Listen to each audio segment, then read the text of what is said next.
গত ৫ আগস্ট রাজনৈতিক পট পরিবর্তনের ফলে সারা দেশে আইনশৃঙ্খলা পরিস্থিতির চরম অবনতি হলে প্রাণনাশের আশঙ্কায় আওয়ামী লীগ নেতা, সরকারি কর্মচারী ও তাদের পরিবারসহ সেনানিবাসে আশ্রয় নিয়েছিল।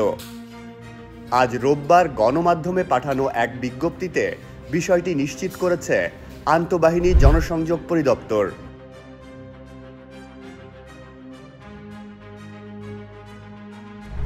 বিজ্ঞপ্তিতে জানানো হয়, সারা দেশে আইনশৃঙ্খলা পরিস্থিতির চরম অবনতি হলে প্রাণনাশের আশঙ্কায় তারা সেনানিবাসে আশ্রয় প্রার্থনা করে। তাদের জীবন রক্ষায় ২৪ জন রাজনৈতিক নেতা, ৫ জন বিচারক, ১৯ জন প্রশাসনিক কর্মকর্তা, ২৮ জন পুলিশ অফিসার, ৪৮৭ জন পুলিশের সদস্য, বিভিন্ন পাবলিক বিশ্ববিদ্যালয়ের কর্মকর্তা সহ ১২ জন ও ৫১ জন পরিবারের সদস্য সহ সর্বমোট ৬২৬ জনকে বিভিন্ন সেনানিবাসে আশ্রয় দিয়েছিল সেনাবাহিনী। পরিস্থিতির উন্নতি হলে ৬১৫ জন স্বউদ্যোগে সেনানিবাস ত্যাগ করেছে জানিয়ে বিবৃতিতে বলা হয়, আশ্রয় নেওয়া ব্যক্তিদের মধ্যে এ পর্যন্ত ৪ জনকে তাদের বিরুদ্ধে আনা অভিযোগের ভিত্তিতে যথাযথ আইন প্রক্রিয়া অনুসরণ করে আইন শৃঙ্খলা বাহিনীর কাছে হস্তান্তর করা হয়েছে।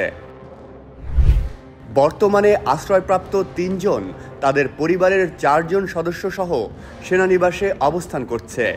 এক্ষেত্রে সেনাবাহিনীর পক্ষ থেকে সংশ্লিষ্ট মন্ত্রণালয়কে সব তথ্য প্রদান করা হয়েছে। তবে সেনানিবাসে আশ্রয় নেওয়া রাজনৈতিক নেতাদের বিষয়ে বিস্তারিত বলা হয়নি। এর আগে এক সংবাদ সম্মেলনে সেনানিবাসে আশ্রয় নেওয়া ব্যক্তিদের কথা বলেছিলেন সেনাপ্রধান। কারো যদি জীবন বিপন্ন হয়, ধর্ম বর্ণ নির্বিশেষে অবশ্যই আমরা তাদেরকে আশ্রয় দিয়েছি